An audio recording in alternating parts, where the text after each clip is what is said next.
নিজেই পরীক্ষা করুন আপনার কোনো জিন বা জাদুর সমস্যা আছে কিনা। কবিরাজের কাছে যাওয়ার দরকার নেই, আপনি ঘরে বসেই পরীক্ষা করতে পারবেন। কোরআনুল কারীমের ভিতরে আল্লাহ তাআলা সব কিছু দিয়েছেন।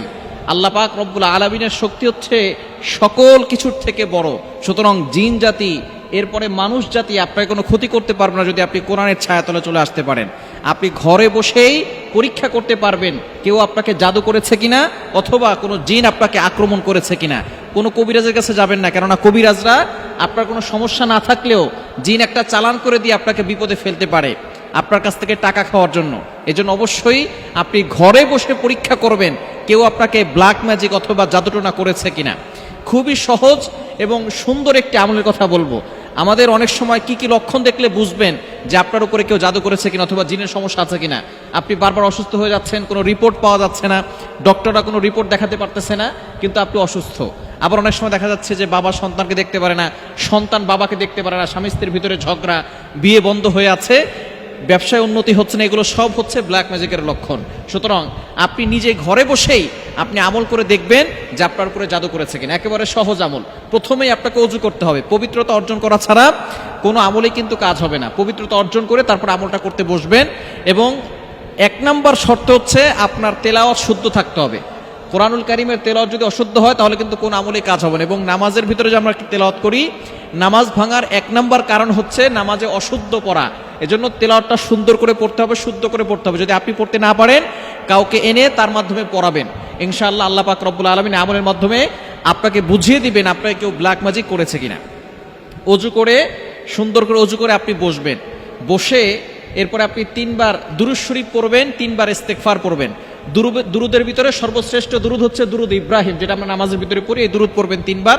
ইস্তেগফার, আস্তাগফিরুল্লাহ রাব্বি মিন কুল্লি যামবি ওয়া আতুবু ইলাইহি লা হাওলা ওয়ালা কুওয়াতা ইল্লা বিল্লাহিল আলিয়্যিল আযীম। এটা 3 বার করে পড়বেন। পড়ে এরপরে আপনি বাম হাতে আপনার বাম হাতটা নেবেন। বাম হাতটা নিয়ে এখানে ফু দিবেন। ফু দেওয়ার পরে এরপরে বিসমিল্লাহ সহ সূরা ফাতিহা 7 বার পড়বেন। বিসমিল্লাহির রহমানির রহিম পড়ে সূরা ফাতিহা 1 বার পড়ে এখানে ফু দিবেন। এভাবে 7 বার সূরা ফাতিহা পড়ে 7টা ফু দিবেন। এরপরে আবারও বিসমিল্লাহ সহকারে সূরা ফালাক 3 বার পড়বেন, 3 বারই ফু দিবেন। এরপরে বিসমিল্লাহ সহকারে সূরা নাস 3 বার পড়বেন, এরপরে এখানে ফু দিবেন। ফু দেওয়ার পরে আপনি হাতটাকে মুষ্টিবদ্ধ করে রাখবেন 2 থেকে 3 মিনিট অথবা 5 মিনিট আপনি হাতটাকে মুষ্টিবদ্ধ করে রাখবেন। এরপর আপনি কিছুক্ষণ পরে 3 মিনিট অথবা 4 মিনিট পরে আপনি হাতটাকে খুলবেন। খোলার পরে যদি সেখান থেকে কোনো শুটকি অথবা পচা মাছের গন্ধ আসে তাহলে মনে করবেন যে কোনো জিন আপনাকে ক্ষতি করার চেষ্টা করতেছে, জিন আপনাকে আসর করেছে। শুটকি অথবা পচা মাছ এরকম যদি কোনো দুর্গন্ধ আপনার এই হাতের মুষ্টি থেকে আসে মনে করবেন কোনো জিন আপনাকে ক্ষতি করতেছে।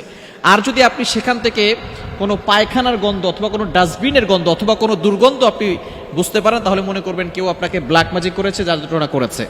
এই হাতের মুষ্টি থেকে যদি আপনি দুর্গন্ধ পান মনে করবেন কেউ আপনাকে ব্ল্যাক ম্যাজিক করেছে অথবা জাদুটোনা করেছে। খুবই সহজে আমলগুলো আপনি অবশ্যই শুদ্ধ তেলাওয়াত দিয়ে করতে হবে।